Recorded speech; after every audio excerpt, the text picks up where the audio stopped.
आज पढ़ेंगे डीमेटेरियलाइजेशन of shares. ठीक है, कंपनी लॉ का नेक्स्ट टॉपिक और डीमेटेरियलाइजेशन ऑफ शेयर्स। तो डीमेट सुने होगे तुम, डीमेटेरियलाइजेशन। ठीक है, यानी कि शेयर्स का जो इलेक्ट्रॉनिक फॉर्म होता है उसको बोलते हैं डीमेटेरियलाइजेशन ऑफ शेयर्स। ठीक है, क्योंकि देखो आजकल जो शेयर्स होता है वो थोड़ा ना ऑफलाइन थोड़ा ना है, आजकल सब ऑनलाइन हो गया है।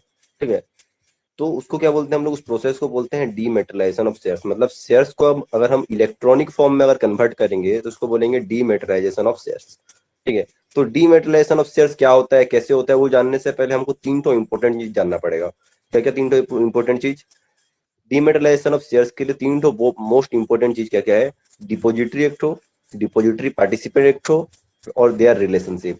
ठीक है, डिपोजिटरी एक्ट हो, डिपोजिटरी पार्टिसिपेंट एंड डिपोजिटरी और डिपोजिटरी पार्टिसिपेंट के बीच में उनका रिलेशनशिप। ठीक है, ये तीनों को समझना जरूरी है, उसके बाद जाके हम डीमेट ऑफ शेयर्स पढ़ सकते हैं। ठीक है, डीमेटेरियलाइजेशन ऑफ शेयर्स कब पढ़ेंगे? ये तीनों जानने के बाद, यानी कि डिपोजिटरी के बारे में, हु इज डिपोजिटरी, कौन डिपोजिटरी कौन होता है, डिपोजिटरी पार्टिसिपेंट कौन होता है। ठीक है, और दोनों के बीच में रिलेशनशिप क्या होता है, ये जानेंगे तब जाके हम जान सकते हैं कि डीमेटेरियलाइजेशन ऑफ शेयर्स क्या होता है। मोस्ट इंपोर्टेंट टॉपिक है, बहुत इंपॉर्टेंट टॉपिक है। ठीक है, ये जानना चाहिए, एग्जाम पॉइंट ऑफ व्यू नहीं बल्कि जानना भी चाहिए, ये बहुत इंपॉर्टेंट टॉपिक है। ठीक है, डीमेट ऑफ शेयर्स समझ में आया? हर कॉमर्स स्टूडेंट को जानना चाहिए डीमेटेरियलाइजेशन ऑफ शेयर्स क्या होता है। देखो, तो सबसे पहला टॉपिक है डिपोजिटरी। डिपोजिटरी कौन होता है? Who is depository? डिपोजिटरी कौन होता है? An organisation where securities of share holders are held in the form of electronic accounts. मतलब क्या? डिपोजिटरी एक तो ऑर्गेनाइजेशन होता है। डिपोजिटरी कौन होता है? एक तो organisation where securities of a share holders are held in the form of electronic accounts. मतलब क्या कि जहाँ पे डिपोजिटरी एक तो ऑर्गेनाइजेशन होता है जहाँ पे कि जो जितने भी शेयर होल्डर्स हैं, जितने भी शेयर होल्डर्स हैं उनका जितना भी सिक्योरिटीज है, यानी कि जितना भी शेयर्स है, बॉन्ड्स है, ठीक है, डिवेंचर्स है, यानी कि जितने भी शेयर होल्डर्स है उनका मेनली शेयर्स। ठीक है, सिक्योरिटीज क्या है? शेयर होल्डर्स का सिक्योरिटीज क्या होता है? शेयर्स ही तो होता है ना। शेयर होल्डर्स का सिक्योरिटीज क्या होता है? शेयर्स ही तो होता है ना। ठीक है, तो डिपोजिटरी क्या है? एक तो डिपोजिटरी एक तो ऑर्गेनाइजेशन है जहाँ पे कि शेयर होल्डर्स का जितना भी सिक्योरिटीज होता है, यानी कि शेयर होल्डर्स का जितना भी शेयर्स होता है वो वहां पे हेल्ड होके रहता है। ठीक है, और कौन सा फॉर्म में? इलेक्ट्रॉनिक फॉर्म में। ठीक है, इन द फॉर्म लिखा है ना, held in the form of electronic accounts, यानी कि इलेक्ट्रॉनिक फॉर्म में। ठीक है, ऑनलाइन फॉर्म में बोल सकते हो, सॉफ्ट कॉपी के फॉर्म में बोल सकते हो, अगर लेमन लैंग्वेज में बोलोगे तो। ठीक है, मतलब ऑफलाइन मोड में नहीं रहता, ऑनलाइन मोड में रहता है, यानी कि इलेक्ट्रॉनिक फॉर्म में रहता है। ठीक है, जितना भी शेयर्स होता है, शेयरहोल्डर्स का जितना भी शेयर्स होता है वो जिस ऑर्गेनाइजेशन में इलेक्ट्रॉनिक फॉर्म में हेल्ड होकर रहता है उस ऑर्गेनाइजेशन को क्या बोलते हैं हम लोग? डिपोजिटरी बोलते हैं। समझ में आया क्या? डिपोजिटरी एक ऑर्गेनाइजेशन है जहाँ पे कि जितने भी शेयर होल्डर्स हैं उनका शेयर्स यानी कि उनका सिक्योरिटीज वहां पे हेल्ड होकर रहता है, और कौन सा फॉर्म में? इलेक्ट्रॉनिक फॉर्म में। समझ में आया? जैसे कि हम लोग का मनी, हम लोग का पैसा बैंक में जैसे जिस तरह से रहता है कि नहीं? अब मान लो हमारा पैसा जो होता है ना, मनी, वो कहाँ पे रहता है? बैंक में रहता है। ठीक है, उसी तरह शेयर होल्डर्स लोगों का शेयर्स यानी कि सिक्योरिटीज कहाँ पे रहता है? डिपोजिटरी के पास रहता है। समझ में आया क्या? जिस तरह हमारा पैसा किसके पास जमा होकर रहता है? बैंक के पास। ठीक है, उसी तरह शेयर होल्डर्स का जितना भी सिक्योरिटीज है वो किसके पास जमा होकर रहता है? एक तो ऑर्गेनाइजेशन के पास, इलेक्ट्रॉनिक मोड में जमा होकर रहता है। उस ऑर्गेनाइजेशन को क्या बोलते हैं हम लोग? डिपोजिटरी बोलते हैं। समझ में आया क्या? Depositories act 1996 also require a depository to be a company registered under the companies act. ठीक है, लेकिन क्या बोला? डिपोजिटरीज एक्ट 1996, डिपोजिटरी के लिए एक डिपोजिटरीज एक्ट आया था कब? 1996 में। से कंपनीज एक्ट 2013 है। ठीक है, उसी तरह डिपोजिटरीज एक्ट है 1996। ठीक है, तो डिपोजिटरीज एक्ट 1996 क्या बोल रहा है? ये बोल रहा है कि जो डिपोजिटरी है हमारा, ठीक है, डिपोजिटरी जिस ऑर्गेनाइजेशन के बारे में अभी ऊपर बात की हम लोग, उसको क्या बोल रहे हैं? डिपोजिटरी बोल रहे हैं। तो डिपोजिटरी क्या होना चाहिए? एक तो कंपनी होना चाहिए जो कि किसके अंडर रजिस्टर्ड होना चाहिए? कंपनी एक्ट के अंडर रजिस्टर्ड होना चाहिए। ठीक है, तो डिपोजिटरी एक्ट 1996 क्या बोला कि depository should B a company. Depository क्या होना चाहिए? एक तो कंपनी होना चाहिए। ठीक है, और वो डिपोजिटरी जो है कंपनी तो होना चाहिए, लेकिन कंपनी रजिस्टर्ड होना चाहिए किसमें? कंपनी एक्ट में रजिस्टर्ड होना चाहिए, यानी कि कंपनी एक्ट 1956 या फिर कंपनी एक्ट 2013 में रजिस्टर्ड होना चाहिए, तब जाके उसको डिपोजिटरी का मान्यता मिलेगा। ठीक है, समझ में आया?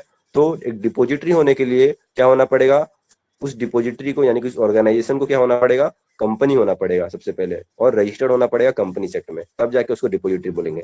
समझ में आएगा? डिपोजिटरी मतलब समझ में आया क्या? डिपोजिटरी एक ऑर्गेनाइजेशन है यहाँ पे शेयर होल्डर्स का जितना भी सिक्योरिटीज है वो हेल्ड होकर रहता है। कौन सा फॉर्म में? इलेक्ट्रॉनिक फॉर्म में। ठीक है, जैसे सेम एज की जैसे हम लोग का पैसा जो होता है बैंक में जैसे जमा होकर रहता है, उस तरह शेयर होल्डर्स लोग का सिक्योरिटी जमा होकर रहता है कहाँ पे? एक तो ऑर्गेनाइजेशन में। इस ऑर्गेनाइजेशन को हम लोग बोलते हैं डिपोजिटरी। ठीक है, डिपोजिटरी एक्ट 1996 है, ठीक है, जो कि हमको बोलता है कि डिपोजिटरी क्या होना चाहिए, एक तो कंपनी होना चाहिए, मतलब एक ऑर्गेनाइजेशन को डिपोजिटरी होने के लिए क्या होना पड़ेगा, कंपनी होना पड़ेगा, और रजिस्टर्ड होना पड़ेगा कहाँ पे, कंपनी एक्ट में।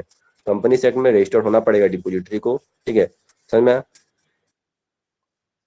As well as with SEBI, SEBI के पास भी रजिस्टर्ड होना पड़ेगा, सिर्फ कंपनी होने से नहीं चलेगा, ठीक है। कंपनी एक्ट में रजिस्टर्ड होने से, तो कंपनी एक्ट में तो रजिस्टर्ड होना ही है, ठीक है।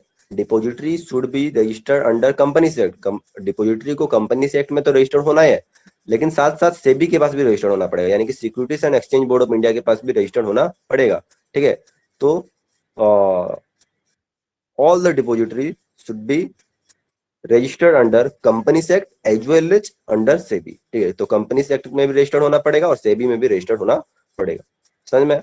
अंडर सेबी रेगुलेशन 1996, ठीक है, और सेबी का रेगुलेशन भी मानना पड़ेगा, ठीक है, दोनों ही डिपोजिटरी को और पार्टिसिपेंट को। पार्टिसिपेंट क्या होता है हम आगे पढ़ेंगे, ठीक है। तो अंडर सेबी रेगुलेशन 1996, ठीक है, सेबी रेगुलेशन 1996 के अंडर रजिस्टर्ड होना पड़ेगा, समझ में। कंपनी एक्ट 2013 या फिर कंपनी एक्ट 1956 के अंडर भी रजिस्टर्ड होना पड़ेगा, और सेबी रेगुलेशन, सेबी एक्ट 1996 के अंडर भी रजिस्टर्ड होना पड़ेगा, ठीक है।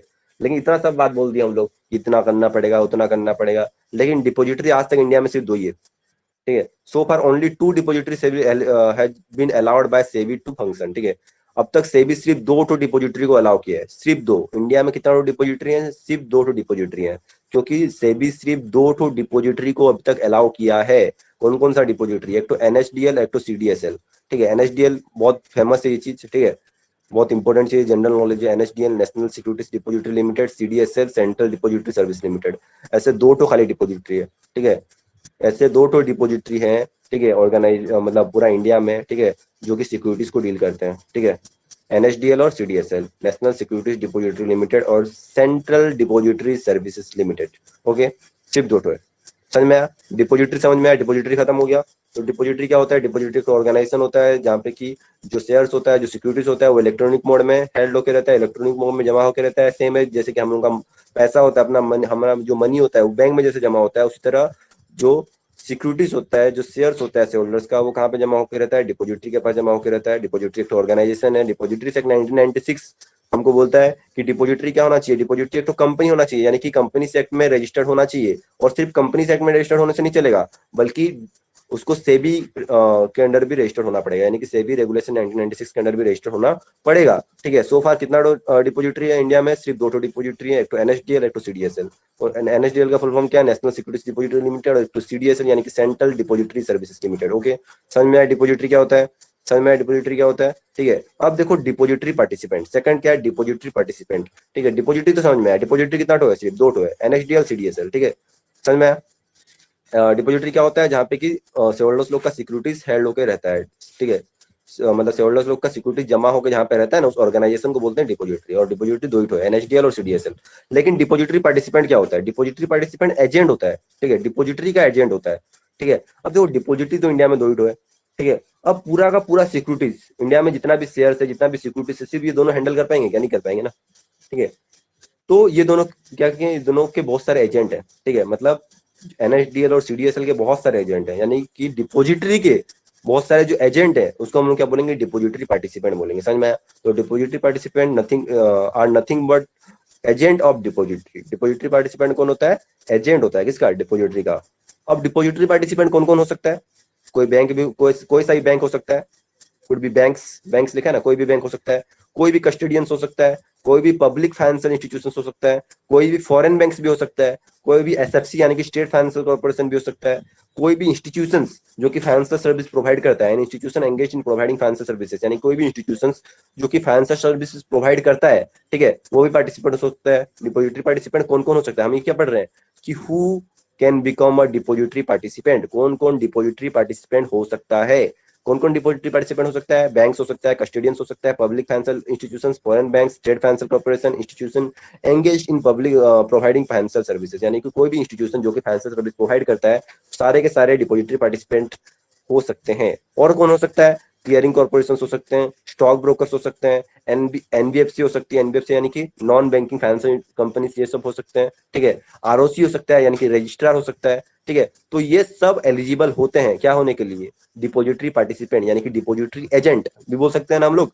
डिपोजिटरी पार्टिसिपेंट को डिपोजिटरी एजेंट भी तो बोल सकते हैं ना। तो ये सब क्या हो सकते हैं, डिपोजिटरी पार्टिसिपेंट यानी कि डिपोजिटरी एजेंट बनने के लिए एलिजिबल है ये लोग सब, है कि नहीं।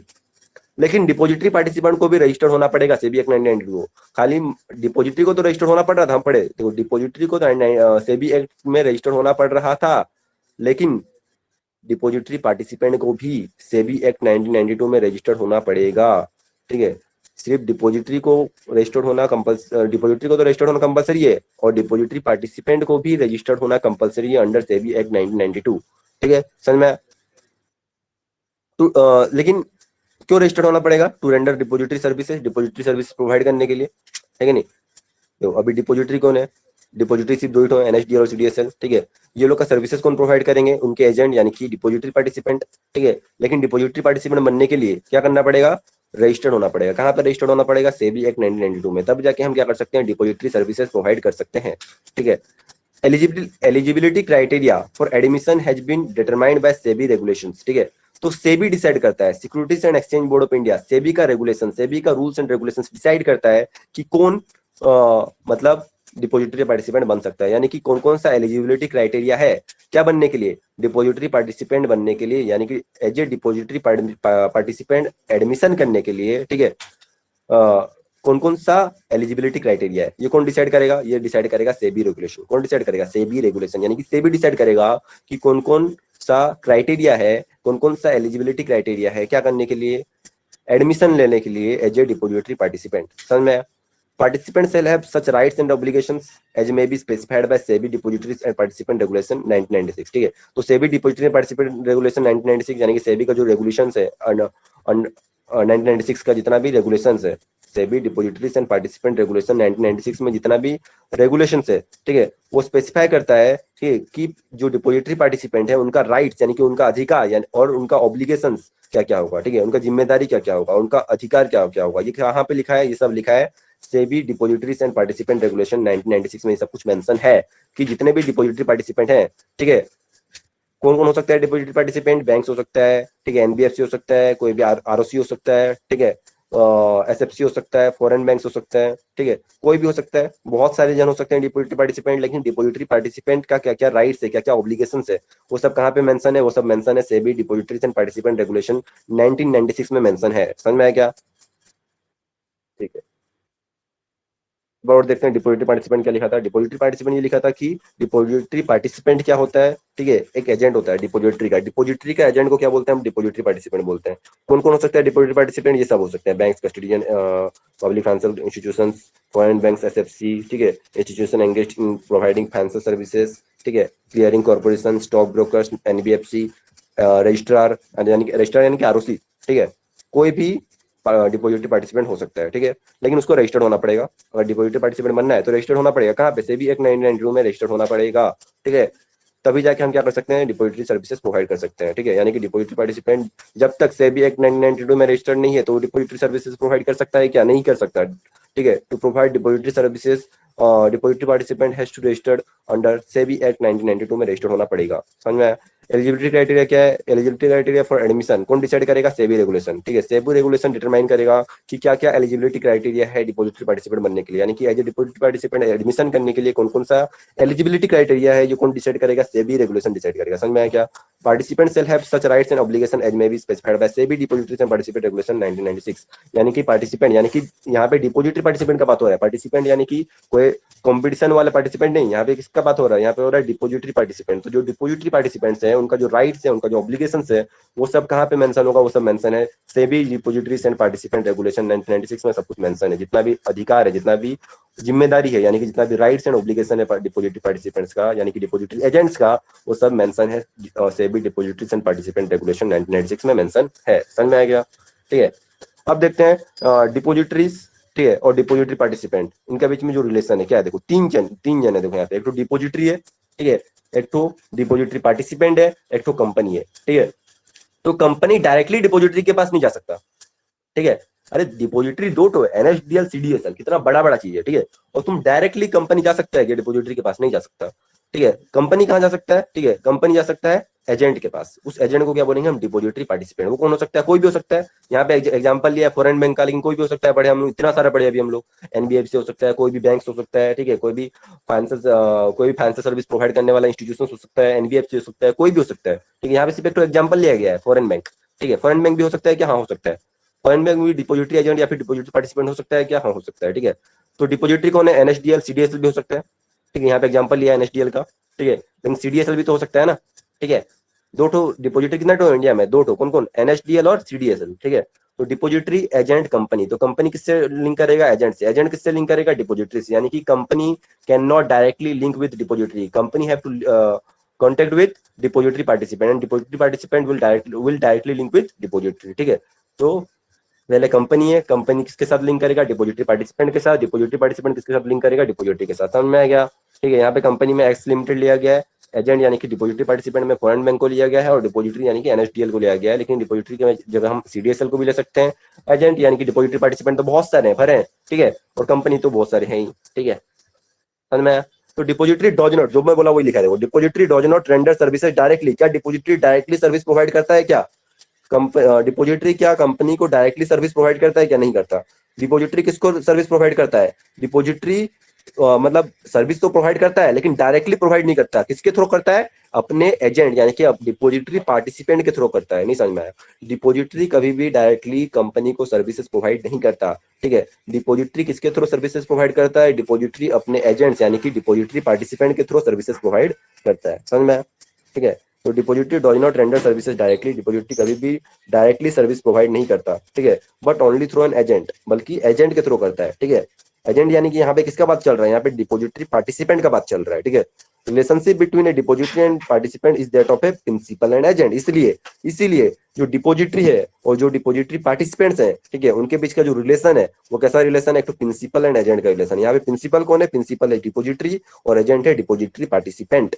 समझ में आ गया। डिपोजिटरी कभी भी डायरेक्टली सर्विस प्रोवाइड नहीं करता कंपनी को, ठीक है। वो किसके थ्रू प्रोवाइड करता है, अपने एजेंट यानी कि डिपोजिटरी पार्टिसिपेंट के थ्रू प्रोवाइड करता है। इसलिए जो डिपोजिटरी है और पार्टिसिपेंट है, उनके दोनों के बीच का रिलेशन कैसा रिलेशन है, प्रिंसिपल एंड एजेंट का रिलेशन है, जहाँ पे कि प्रिंसिपल है डिपोजिटरी और एजेंट है पार्टिसिपेंट। समझ में आया। चलो, तो इतना चीज तो हो गया। अभी इतना एक बार पढ़ो तुम लोग, कुछ डाउट है तो पूछो।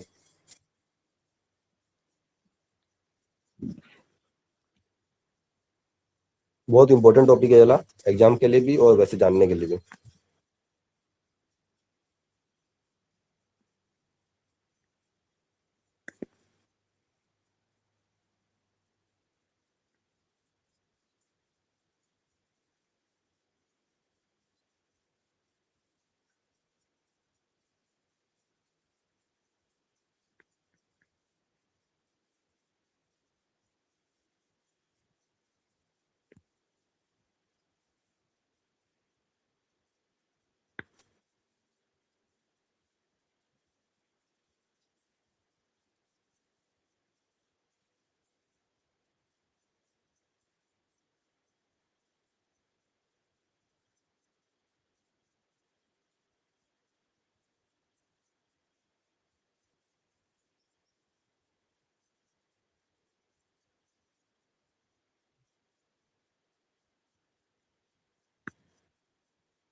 हो गया? कुछ डाउट है इतना दूर तक? ठीक है, चलो आगे पढ़ते हैं। तो देखो, अभी हम लोग क्या पढ़े? डिपोजिटरी पढ़े। कौन डिपोजिटरी होता है? एक ऑर्गेनाइजेशन होता है जो कि शेयर होल्डर्स लोग का सिक्योरिटीज को हेल्ड करता है, उसको डिपोजिटरी बोलता है। और डिपोजिटरी पार्टिसिपेंट कौन होता है? जो कि एजेंट होता है, किसका? डिपोजिटरी का एजेंट होता है। और जो डिपोजिटरी सर्विसेज प्रोवाइड कौन करता है? हम लोग शेयर होल्डर्स को, यानी कि कंपनी को डिपोजिटरी सर्विसेज प्रोवाइड कौन करता है? डिपोजिटरी पार्टिसिपेंट प्रोवाइड करता है, ठीक है। यानी कि डिपोजिटरी पार्टिसिपेंट एजेंट है, किसका? डिपोजिटरी का। इतना दूर तक हम समझ गए। अब जानते हैं हमारा जो टॉपिक है, हमारा टॉपिक क्या है? डीमेटलाइजेशन, है ना। तो ये डीमेटलाइजेशन होता क्या है? ठीक है, थोड़ा सा बताया था मैं स्टार्टिंग में, लेकिन अब डिटेल में पढ़ते हैं। ठीक है, तो डीमेटेरियलाइजेशन एक प्रोसेस है by which the physical certificate of an investor are converted into electronic form. यानी कि जो फिजिकल सर्टिफिकेट है, यानी कि जो तुम्हारा हार्ड कॉपी है, ठीक है, यानी कि जो फिजिकल सर्टिफिकेट है, इन्वेस्टर का जो फिजिकल सर्टिफिकेट है, उसको जब हम इलेक्ट्रॉनिक फॉर्म में कन्वर्ट करते हैं, तो उस प्रोसेस को बोलते हैं हम डीमेटेरियलाइजेशन। यानी कि अभी मान लो तुम्हारे पास रिलायंस कंपनी का जो है हार्ड हार्ड कॉपी वाला शेयर है, यानी कि जो फिजिकल सर्टिफिकेट है, ठीक है। शेयर सर्टिफिकेट आगे बढ़ने वाले हैं हम, शेयर सर्टिफिकेट क्या होता है, ठीक है, हम आगे पढ़ने वाले हैं। शेयर सर्टिफिकेट ही नेक्स्ट टॉपिक है, ठीक है। तो जो फिजिकल सर्टिफिकेट होता है, ठीक है, इन्वेस्टर का, उसको अगर हम क्या करेंगे? इलेक्ट्रॉनिक फॉर्म में कन्वर्ट करेंगे, ठीक है, तो उस प्रोसेस को क्या बोलेंगे हम लोग? डीमेटेरियलाइजेशन बोलेंगे, समझ में आया? तो फिजिकल सर्टिफिकेट, इन्वेस्टर का जो फिजिकल सर्टिफिकेट होता है, उसको अगर हम इलेक्ट्रॉनिक फॉर्म में कन्वर्ट करेंगे, तो उसको क्या बोलेंगे? उस प्रोसेस को क्या बोलेंगे? उस प्रोसेस को बोलेंगे हम डीमेटेरियलाइजेशन, समझ में आया?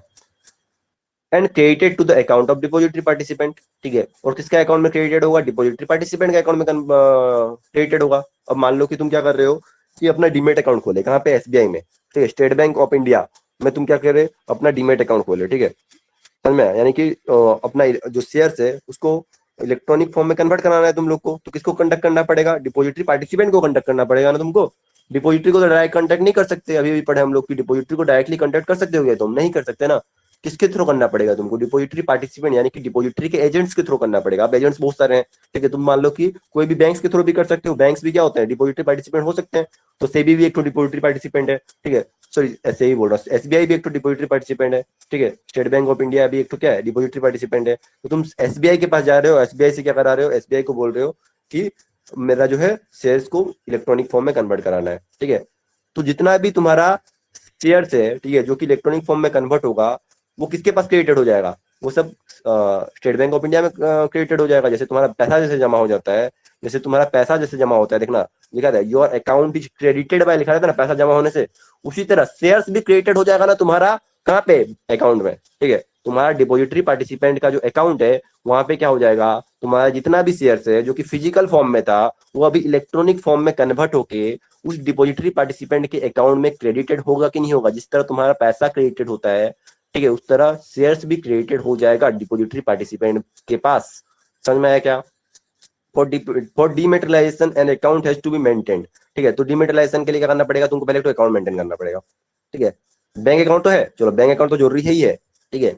लेकिन बैंक अकाउंट के साथ अलग से एक तो अकाउंट ओपन करना पड़ेगा, जिसको बोलते हैं हम डीमेट अकाउंट, ठीक है। तो डीमेटेरियलाइजेशन करने के लिए तुमको एक तो अकाउंट मेंटेन करना पड़ेगा, उस अकाउंट का नाम क्या है? डीमेट अकाउंट खोलना पड़ेगा तुमको।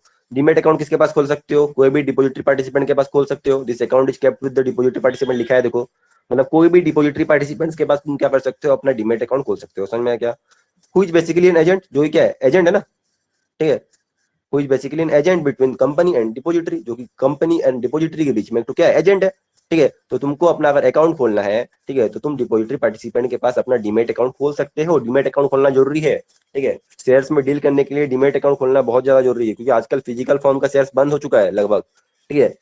आजकल सब इलेक्ट्रॉनिक फॉर्म में हो चुका है, ठीक है। तो इसलिए डीमेट अकाउंट खोलना बहुत ज्यादा जरूरी है अगर तुमको शेयर्स में डील करना है तो, ठीक है। और जो अपना डीमेट अकाउंट है वो कहाँ पे खोलोगे तुम? कहाँ पे ओपन करोगे डीमेट अकाउंट? डीमेट अकाउंट तुम ओपन करोगे डिपॉजिटरी पार्टिसिपेंट, यानी कि डिपॉजिटरी एजेंट्स के पास, ठीक है। समझ में आया?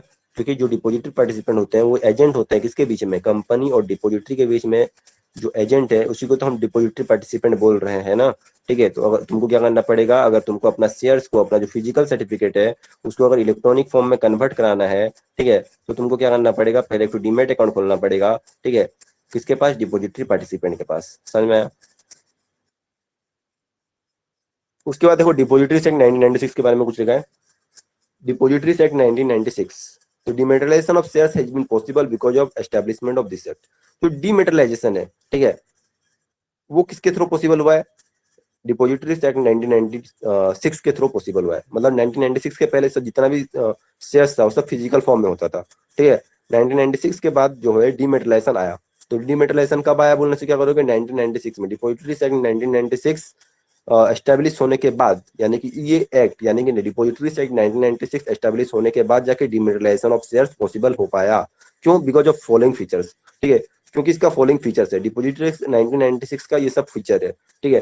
कि depositories act 1996 extend to whole of India, पूरा इंडिया में लागू होता है, ठीक है। डिपॉजिटरीज एक्ट 1996 पूरा इंडिया में लागू होता है, ठीक है, इंक्लूडिंग जम्मू एंड कश्मीर, ठीक है। जम्मू एंड कश्मीर में भी लागू होता है, हर जगह लागू होता है, ठीक है। Provision of setting up of multiple depositories in India, ठीक है। डिपॉजिटरी सन 1996 अलाउ करता है कि तुम कितना भी डिपॉजिटरी खोल सकते हो इंडिया में, लेकिन अभी तक भी कितना ठो है, दो ही ठो है, ठीक है। लेकिन हम खोल सकते हैं, आगे जाके और भी हो सकता है, डिपॉजिटरी एस्टेब्लिश हो सकता है, ठीक है। अलाउ करता है कि इंडिया में बहुत सारा मल्टीपल डिपॉजिटरी सेटअप किया जा सकता है, लेकिन अभी तक सिर्फ दो ही डिपॉजिटरी, कौन कौन सा, एक तो एनएसडीएल और एक तो सीडीएसएल, ठीक है। कुछ सेल भी रजिस्टर्ड विद सेबी, सेबी से रजिस्टर्ड करना पड़ेगा, securities and exchange board of India के पास रजिस्टर्ड करना पड़ेगा, उस डिपॉजिटरी को रजिस्टर्ड करना पड़ेगा ना, हम पहले भी पढ़े। And shall obtain certificate to commence business, और बिजनेस स्टार्ट करने के लिए सर्टिफिकेट भी लेना पड़ेगा, सर्टिफिकेट ऑफ कमेंसमेंट लेना पड़ेगा। समझ में आया? समझ में आ गया? तो डिपॉजिटरी एक्ट 1996 का ये सब फीचर है कि वो होल ऑफ इंडिया में एक्सटेंड कर सकता है, मतलब पूरा इंडिया में लागू होगा, ठीक है। ये अलाउ करता है provision for setting of multiple depositories in India, India में मल्टीपल डिपॉजिटरी सेटअप कर सकते हैं हम लोग, लेकिन अब तक सिर्फ दो ही ठो है, एनएचडीएल और सीडीएसएल। उससे भी रजिस्टर्ड विद सेबी, ठीक है। जितना भी हमारा डिपॉजिटरीज होगा वो क्या करना पड़ेगा, उसको रजिस्टर्ड करना पड़ेगा सेबी के पास, ठीक है। और सर्टिफिकेट लेना पड़ेगा कि बिजनेस स्टार्ट करने का। कमेंस मतलब क्या, स्टार्ट करना, ठीक है। तो सर्टिफिकेट टू कमेंस यानी कि बिजनेस स्टार्ट करने के लिए एक तो सर्टिफिकेट ऑब्टेन करना पड़ेगा सेबी से, सेबी से सर्टिफिकेट लेना पड़ेगा। समझ में आया क्या? इन्वेस्टर्स, अब इन्वेस्टर जो है उसके पास ऑप्शन है। इन्वेस्टर कौन है? हम कौन है? इन्वेस्टर्स है ना। तो इन्वेस्टर्स है option to retain their share holding in physical form और डीमेट फॉर्म। हमारे पास ऑप्शन है, हम फिजिकल फॉर्म में भी रख सकते हैं शेयर, या फिर डीमेट फॉर्म में कन्वर्ट भी कर सकते हैं, अब हमारा मर्जी। हम मान लो 1980 को शेयर खरीदे थे रिलायंस का, फिजिकल फॉर्म में मिला था हमको, उतने टाइम तो डीमेट नहीं था, ठीक है, तो फिजिकल फॉर्म में था, ठीक है। तो उसको अभी कन्वर्ट कराना है हम लोग को, तो कन्वर्ट करा सकते हैं, नहीं भी कन्वर्ट करा सकते हैं, हमारा मर्जी, ठीक है। तो to retain their share holding in physical form और डीमेट फॉर्म, तो इन्वेस्टर के पास ऑप्शन है कि वो अपना जो शेयर्स है वो फिजिकल फॉर्म में ही रख सकता है, रिटेन कर सकता है, या फिर डीमेट फॉर्म में कन्वर्ट भी कर सकता है, ठीक है। इसको कन्वर्ट नहीं कराना है, वो खुश है फिजिकल फॉर्म में, तो रहने दो। समझ में? Investor who opt for demat shall have to register themselves with one or more participant. जिस इन्वेस्टर को डीमेट में कन्वर्ट कराना है, ठीक है, जिस इन्वेस्टर को फिजिकल फॉर्म में अपना शेयर्स को नहीं रखना और डीमेट फॉर्म में कन्वर्ट कराना है, यानी कि ऑनलाइन में कन्वर्ट कराना है बोल सकते हैं, अगर नॉर्मली देखा जाए तो, अगर ऑनलाइन में कन्वर्ट कराना है यानी कि डीमेट फॉर्म में कन्वर्ट कराना है, तो क्या करना पड़ेगा, उसको रजिस्टर करना पड़ेगा। कहाँ पे रजिस्टर करना पड़ेगा? डिपॉजिटरी पार्टिसिपेंट के पास रजिस्टर करना पड़ेगा, with one or more participant, यानी कि एक से ज्यादा पार्टिसिपेंट के पास भी हम रजिस्टर कर सकते हैं कि हाँ कर सकते हैं, ठीक है। समझ में? एक से ज्यादा पार्टिसिपेंट के पास भी रजिस्टर कर सकता है क्या? इन्वेस्टर कर सकता है। तो इन्वेस्टर जो कि डीमेट अकाउंट में अपना शेयर्स को कन्वर्ट कराना चाहता है, उसको रजिस्टर करना पड़ेगा। कहाँ पे रजिस्टर करना पड़ेगा? डिपॉजिटरी पार्टिसिपेंट, या यानी कि एक या एक से ज्यादा डिपॉजिटरी पार्टिसिपेंट के पास अपने आप को रजिस्टर करना पड़ेगा, तभी जाके वो अपना जितना भी शेयर्स है, सिक्योरिटीज है, उसको डीमेट में कन्वर्ट करा सकता है। समझ में आया क्या? No stamp duty shall be charge, यहाँ पे स्टाम्प ड्यूटी चार्ज नहीं होगा। तुमको अगर कन्वर्ट कराना है फिजिकल से इलेक्ट्रॉनिक फॉर्म में कन्वर्ट कराना है, तो उसके लिए स्टाम्प ड्यूटी तक नहीं लगेगा, तो अच्छा ही है, ठीक है, स्टाम्प ड्यूटी भी नहीं लगेगा। Securities held in demat mode में बी प्लेस्ड, जो सिक्योरिटीज जो हेल्ड हो रहा है डीमेट मोड में, जो कन्वर्ट करा रहे हो डीमेट, मान लो कि एसबीआई के पास, एसबीआई तुम्हारा डिपॉजिटरी पार्टिसिपेंट है, तो जितना भी तुम्हारा शेयर्स है किसके पास पड़ा है? सब एसबीआई के पास पड़ा है, स्टेट बैंक ऑफ इंडिया के पास पड़ा है कि नहीं, ठीक है। तो तुम उसको प्लेज कर सकते हो, यानी कि गिरवी रख सकते हो। क्या शेयर्स को गिरवी रखा जा सकता है कि हाँ रखा जा सकता है, ठीक है। तुमको अभी मान लो क्या करना है, लोन लाना है, ठीक है, तो तुम शेयर्स को गिरवी रख सकते हो क्या? शेयर्स को प्लेज रख सकते हो कि हाँ रख सकते हो? समझ में आया क्या? ठीक है, तो शेयर्स को जो डीमेट मोड में जो शेयर्स है, सिक्योरिटी से, उसको प्लेज कर सकते हैं, कि हम लोग कर सकते हैं प्लेज, यानी कि गिरवी रख सकते हैं, लोन लाने के लिए गिरवी रख सकते हैं। समझ में आया क्या? प्लेज मतलब क्या होता है? गिरवी रखना, ठीक है। तो क्या सिक्योरिटीज जो कि डीमेट मोड में है उसको गिरवी रखा जा सकता है, क्या हाँ रखा जा सकता है? समझ में आया क्या?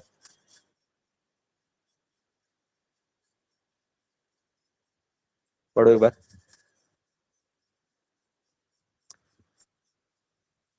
पढ़ो जल्दी से पढ़ो।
हो गया क्या? देखो नेक्स्ट प्रोसेस क्या है। डीमेट अगर तुमको करना है, डीमेटलाइजेशन करना है, अपना शेयर को डीमेट फॉर्म में कन्वर्ट करना है, तो उसका प्रोसेस क्या है, ये ज्यादा इंपॉर्टेंट है। देखो क्या लिखा है यहाँ पे, दो टाइप के ओनर होते हैं, एक तो बेनिफिशियरी ओनर और एक तो रजिस्टर्ड ओनर। ठीक है, एक तो बेनिफिशियरी ओनर होता है, एक तो रजिस्टर्ड ओनर होता है। बेनिफिशियरी ओनर कौन है? इन्वेस्टर यानी कि हम कौन है? बेनिफिशियरी ओनर है। ठीक है, रजिस्टर्ड ओनर कौन है? डिपोजिटरी। ठीक है, जो डिपोजिटरी है ना, एनएसडीएल और सीडीएसएल। डिपोजिटरी कितना ठो इंडिया में है? दो ठो। कौन कौन? NSDL, CDSL. ठीक है, हम कौन है? इन्वेस्टर है। समझ में आया? तो इन्वेस्टर है कौन? Beneficiary owner. और डिपोजिटरी कौन है? Registered owner. ठीक है, तो दो टाइप के ओनर होते हैं, बेनिफिशियरी ओनर और रजिस्टर्ड ओनर। बेनिफिशियरी ओनर यानी कि हम, यानी कि इन्वेस्टर, और रजिस्टर्ड ओनर यानी कि डिपोजिटरी, यानी कि एनएसडीएल एंड सीडीएसएल। ओके, ठीक है, तो बीओ शॉर्ट फॉर्म में लिखा है बीओ। ठीक है, बीओ मतलब बेनिफिशियल ओनर। ठीक है, समझ में आया? तो beneficial owner has to open a demat account with a DP. ठीक है, लिखा है ना, देखो यहाँ पे ये वाला लिखा है ना। एक सेकंड, 1 सेकंड।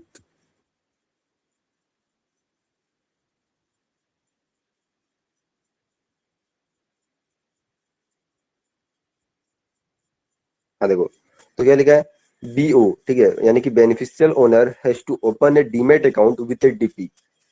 डीपी मतलब कौन?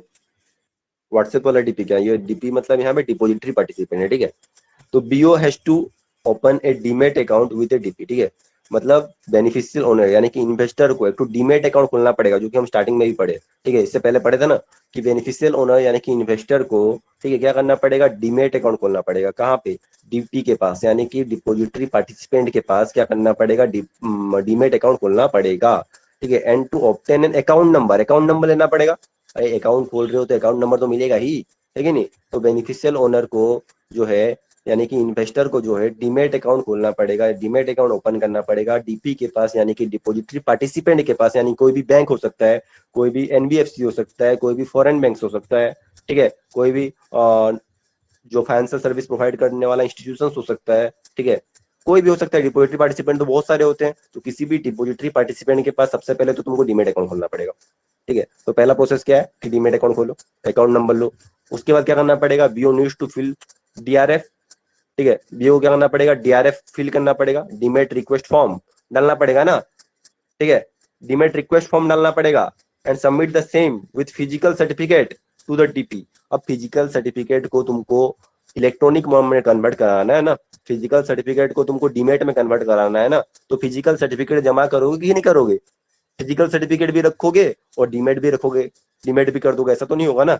तो फिजिकल सर्टिफिकेट को सबमिट करना पड़ेगा। ठीक है, अलोंग विथ डीआरएफ मतलब डीमेट रिक्वेस्ट फॉर्म, एक तो फॉर्म मिलेगा। ठीक है, डिपोजिटरी पार्टिसिपेंट तुमको एक तो फॉर्म देगा। ठीक है, तो फॉर्म को फिल करके, ठीक है, अपना जो फिजिकल सर्टिफिकेट घर से लाए होगे, ठीक है, वो फिजिकल सर्टिफिकेट को वो डीआरएफ यानी कि डीमेट रिक्वेस्ट फॉर्म के साथ अटेस्ट करके सबमिट करना पड़ेगा। किसके पास? डीपी के पास, यानी कि डिपोजिटरी पार्टिसिपेंट के पास सबमिट करना पड़ेगा। समझ में नहीं आया क्या? पहले तो डीमेट अकाउंट खोलोगे, एक तो डीमेट अकाउंट खोलने के बाद क्या करोगे? जो एक तो फॉर्म होता है, कौन सा फॉर्म? डीआरएफ यानी कि डीमेट रिक्वेस्ट फॉर्म, वो फिल करोगे। ठीक है, और उसके साथ क्या करोगे? फिजिकल सर्टिफिकेट अटेस्ट करके सबमिट कर दोगे डिपोजिटरी पार्टिसिपेंट के पास, यानी कि डीपी के पास। समझ में? DP would verify that, DP verify करेगा उसको ऑब्वियसली। ठीक है, डीआरएफ को वेरीफाई करेगा। ठीक है, हैज बीन फिल्ड करेक्टली, अच्छे से फिल किया कि नहीं किया। जैसे कि हम लोग पैसा जमा करने जाते हैं तो बैंक में चेक करता है कि नहीं सब कुछ सही से फिल किए कि नहीं किए। उसी तरह ये जो डीआरएफ है यानी कि डीमेट रिक्वेस्ट फॉर्म है, उसको भी क्या करेगा? डीपी यानी कि डिपोजिटरी पार्टिसिपेंट अच्छे से चेक करेगा कि तुम सही से सब कुछ फिल किए कि नहीं किए। DP would setup A demat request on the CDSL और एनएसडीएल। डीपी क्या कर देगा? रिक्वेस्ट डाल देगा। अब डीपी तो नहीं कर सकता ना, डिपोजिटरी पार्टिसिपेंट तो तुम्हारा डीमेट में कन्वर्ट नहीं कर सकता। अल्टीमेटली कन्वर्ट तो डिपोजिटरी को ही करना पड़ेगा, यानी कि एनएसडीएल और सीडीएसएल को कन्वर्ट करना पड़ेगा।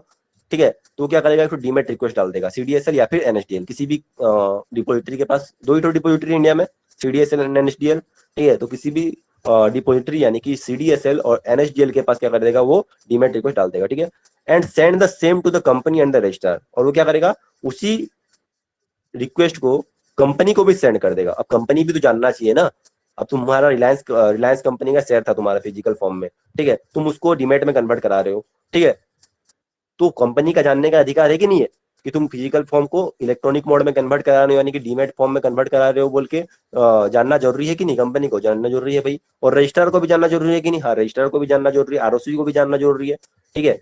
तो वो क्या करेगा, जो डिपॉजिटरी पार्टिसिपेंट होगा, एक तो पहले तो क्या करेगा, पहले एक तो डीमेट रिक्वेस्ट डाल देगा सीडीएसएल या एनएसडीएल के पास, यानी कि डिपॉजिटरी के पास एक तो डीमेट रिक्वेस्ट डाल देगा। उसके बाद क्या करेगा, उसी रिक्वेस्ट को कंपनी को भी सेंड कर देगा और रजिस्ट्रार को भी सेंड कर देगा, ताकि कंपनी और रजिस्ट्रार को भी पता चल जाए, ठीक है। रजिस्ट्रार वेरीफाई करेगा, अभी वेरीफाई कौन करेगा, वेरीफाई करेगा रजिस्ट्रार, समझ में आया। अरे सीडीएसएल और एनएसडीएल वेरीफाई नहीं करने वाले, वो लोग वेरीफाई करने आएंगे क्या, इतना बड़ा बड़ा ऑर्गेनाइजेशन वेरीफाई करने आएगा क्या, नहीं। कौन वेरीफाई करेगा, तुमको कौन अच्छे से जानता है, एक कंपनी को सबसे अच्छे से कौन जानता है, आरओसी जानता है, क्योंकि सब कुछ कहाँ पे सबमिट होता है, आरओसी के पास ही सबमिट होता है।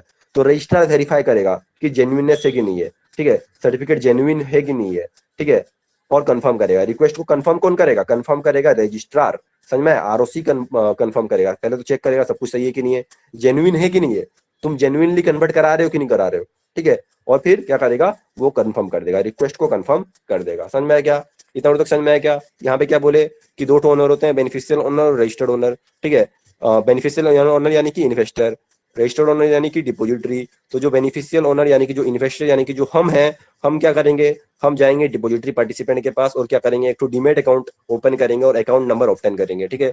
और क्या करेंगे, एक तो डीआरएफ यानी कि डीमेट रिक्वेस्ट फॉर्म फिल करेंगे, और उसके साथ जो हम फिजिकल सर्टिफिकेट लाए होंगे घर से, वो उसको सबमिट कर देंगे डिपॉजिटरी डीमेट रिक्वेस्ट फॉर्म के साथ, समझ में। फिर डीपी क्या करेगा, यानी कि डिपॉजिटरी पार्टिसिपेंट क्या करेगा, डिपॉजिटरी पार्टिसिपेंट उसको वेरीफाई करेगा सही से फिल किए हैं कि नहीं किए हैं, और फिर एक तो रिक्वेस्ट डाल देगा, यानी कि डीमेट रिक्वेस्ट डाल देगा सीडीएसएल या एनएसडीएल के पास, ठीक है। और वही रिक्वेस्ट जो है वो कंपनी और रजिस्ट्रार को भी सबमिट कर देगा, ठीक है। रजिस्ट्रार वेरीफाई करेगा कि जेन्युइन है कि नहीं है, ठीक है, और फिर वो जो रिक्वेस्ट डाला था उसको क्या करेगा, एक्सेप्ट कर देगा, यानी कि कंफर्म कर देगा, ठीक है। Once the request has been successfully made, request अच्छे से हो गया, DP would generate a demat request number, ठीक है। डीपी एक तो डीमेट रिक्वेस्ट नंबर जनरेट करेगा, जैसे कि आधार, आधार रिक्वेस्ट नंबर भी होता है, देखना, ठीक है। तुम आधार कार्ड जो होता है ना, आधार कार्ड अगर तुम बनाओगे ना या फिर चेंज करोगे ना, एक तो रिक्वेस्ट नंबर आता है पहले, ठीक है, लंबा सा एक तो नंबर होता है, ठीक है। देखना तुम कभी भी किए होगे तो फॉर्म के ऊपर ऊपर रहता है, ठीक है। तो वैसे ही डीमेट रिक्वेस्ट नंबर एक तो जनरेट करेगा DP, and send an electronic communication to the depository, और इलेक्ट्रॉनिकली कम्युनिकेट कर देगा, वही डीआरएन नंबर किसको भेज देगा, वो डिपॉजिटरी को भी भेज देगा, ठीक है, समझ में आया। And courier the DRF and the share certificate to the company, और कंपनी को भी भेज देगा, ठीक है। अभी देखो कंपनी को शेयर सर्टिफिकेट जो है वो डीपी अपने पास रखेगा क्या, अरे हम घर से जो शेयर सर्टिफिकेट ला के डीपी के पास जमा किए थे, वो शेयर सर्टिफिकेट का डीपी रख लेगा क्या, यानी कि डिपॉजिट पार्टिसिपेंट रख लेगा क्या, नहीं रखेगा, वो किसको सबमिट कर देगा, कंपनी को सबमिट कर देगा, क्योंकि कंपनी का ही तो है। अरे शेयर किसका था, कंपनी का तो था ना, तो कंपनी को जमा कर देगा, कंपनी को भेज देगा, कंपनी को वो क्या कर देगा, कुरियर कर देगा, ठीक है। तो डीआरएफ भी यानी कि जो शेयर सर्टिफिकेट होता है और जो डीआरएफ होता है यानी कि डीमेट रिक्वेस्ट फॉर्म, ठीक है, वो दोनों किसके पास जाके जमा कर देगा, किसको कुरियर कर देगा, कंपनी को कुरियर कर देगा, कौन, डिपॉजिटरी पार्टिसिपेंट कुरियर कर देगा, ठीक है। On receiving confirmation, depository will credit N equivalent number of securities in the demat account, जैसे कंफर्मेशन मिल जाएगा कंपनी से और आरओसी से, यानी कि दोनों से जैसे ही कंफर्मेशन मिल जाएगा, ठीक है, तो जो डिपॉजिटरी क्या करेगा, डिपॉजिटरी उतना ही नंबर ऑफ सिक्योरिटीज जितना कि तुम्हारा फिजिकल फॉर्म में था, यानी कि मान लो कि फिजिकल फॉर्म में तुम्हारा 50,000 का सिक्योरिटीज था, तो 50,000 का सिक्योरिटीज तुम्हारा क्या करेगा, जो डीमेट अकाउंट ओपन किए होगे उसमें क्रेडिट कर देगा, ठीक है, जैसे कि पैसा जमा होता है उसी तरह शेयर्स भी जमा हो जाएगा एक तरीके से, ठीक है, कहाँ पे, तुम्हारा डीमेट अकाउंट में, समझ में आया क्या। The depository will electronically download the details of the demat request and communicate it to the ROC, ठीक है। और डिपॉजिटरी भी क्या करेगा, डिपॉजिटरी इलेक्ट्रॉनिकली डाउनलोड करेगा, डिपॉजिटरी के पास भेजे थे ना हम लोग, तो डिपॉजिटरी क्या करेगा, इलेक्ट्रॉनिक डाउनलोड करेगा सारा डिटेल को, और वो क्या कर देगा, वो डीमेट रिक्वेस्ट को कम्युनिकेट करेगा किसके पास, आरओसी के पास, ठीक है, समझ में आया। तो ऐसे ही है, खत्म, इतना ही था, ठीक है, तुम्हारा डीमेट अकाउंट में जमा हो गया। तो ये होता है तरीका, समझ में आया, तरीका समझ में आया क्या। सबसे पहले डीमेट अकाउंट खोलोगे, डीमेट अकाउंट खोलने के बाद क्या करोगे, एक तो डीमेट रिक्वेस्ट नंबर, डीमेट क्या की डीमेट रिक्वेस्ट फॉर्म फिलअप करोगे, और उसके साथ फिजिकल फॉर्म भी जमा कर दोगे, ठीक है। और उसको क्या करेगा, जो डीपी होगा, ठीक है, डिपॉजिटरी पार्टिसिपेंट होगा, वो चेक करेगा सही से फॉर्म फिलअप किया हो कि नहीं किया हो। उसके बाद क्या कर देगा, वो सीडीएसएल और एनएसडीएल में रिक्वेस्ट डाल देगा, ठीक है, और कंपनी और रजिस्ट्रार को भी इन्फॉर्म कर देगा, ठीक है। रजिस्ट्रार चेक करेगा सब कुछ सही है कि नहीं है, समझ में आ गया। उसके लिए क्या करेगा, सबसे पहले तो जो डीपी होगा, डिपॉजिटरी पार्टिसिपेंट होगा, वो एक तो डीआरएन नंबर भी जनरेट करेगा, डीमेट रिक्वेस्ट नंबर, ठीक है। वो जो डीमेट रिक्वेस्ट नंबर होगा, ठीक है, वो कम्युनिकेट कर देगा डिपॉजिटरी के पास भी, डिपॉजिटरी को भी बता देगा कि डीमैट रिक्वेस्ट नंबर क्या है बोल के, ठीक है। और जो डीआरएफ यानी कि डिपॉजिटरी, डीआरएफ का फुल फॉर्म क्या था, डीमैट रिक्वेस्ट फॉर्म, ठीक है। और जो शेयर सर्टिफिकेट है वो कुरियर कर देगा किसके पास, कंपनी के पास, ठीक है। जैसे कंपनी से कंफर्मेशन आ जाएगा, ठीक है, कंपनी से कंफर्मेशन आ गया, नहीं नहीं ये ठीक है, ठीक है, इसको मिलना चाहिए, इतना शेयर था, ठीक है, तो जो फिजिकल फॉर्म में जितना भी शेयर था उसको कहाँ पे क्रेडिट कर देगा, डीमेट अकाउंट में क्रेडिट कर देगा। समझ में आया क्या, कौन करेगा ये सब काम, डिपॉजिटरी पार्टिसिपेंट, ठीक है। उसके बाद क्या होगा, डिपॉजिटरी विल, जो जितना भी तुम्हारा शेयर था वो मिल गया तुमको डीमेट अकाउंट में, खत्म। समझ में, फिर क्या करेगा, डिपॉजिटरी जितना भी है, डिपॉजिटरी जो इलेक्ट्रॉनिकली डाउनलोड किया होगा डिटेल्स, वो डिटेल्स सबमिट कर देगा, डिटेल्स किसको दे देगा, आरओसी को सारा डिटेल्स दे देगा। समझ में आ गया।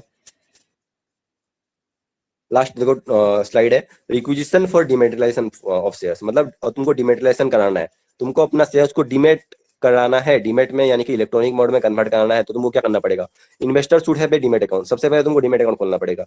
Security should be form from the eligible list of securities issued by the depository, ठीक है।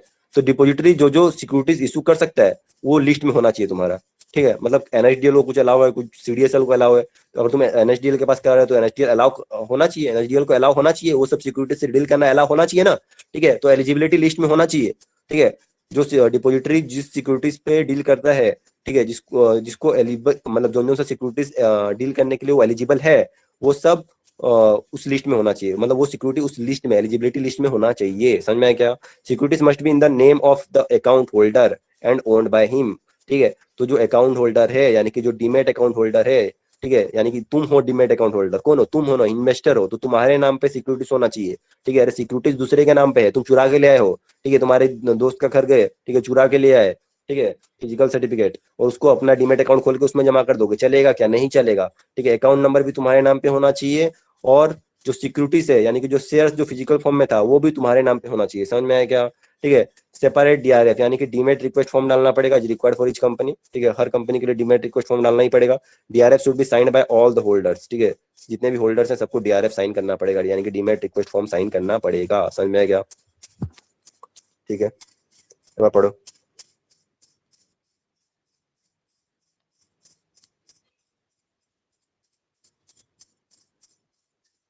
बहुत इंपॉर्टेंट टॉपिक है ना, जानना चाहिए वाला, बहुत अच्छे से पढ़ना।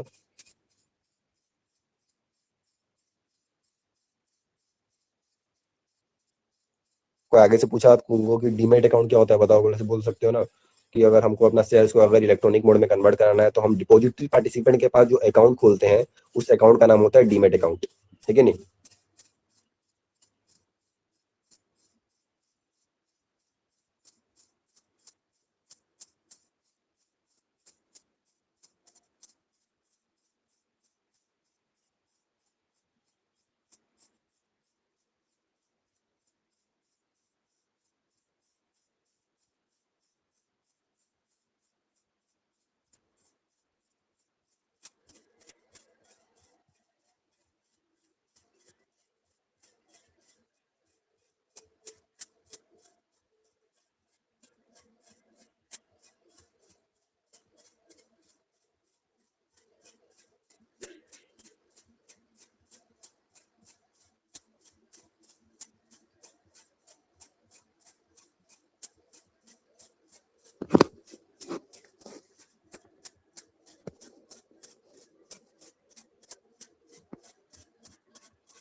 हो गया, कुछ डाउट होगा तो पूछ सकते हो। चलो ठीक है, आज के लिए इतना ही पढ़ते हैं। चलो बाय।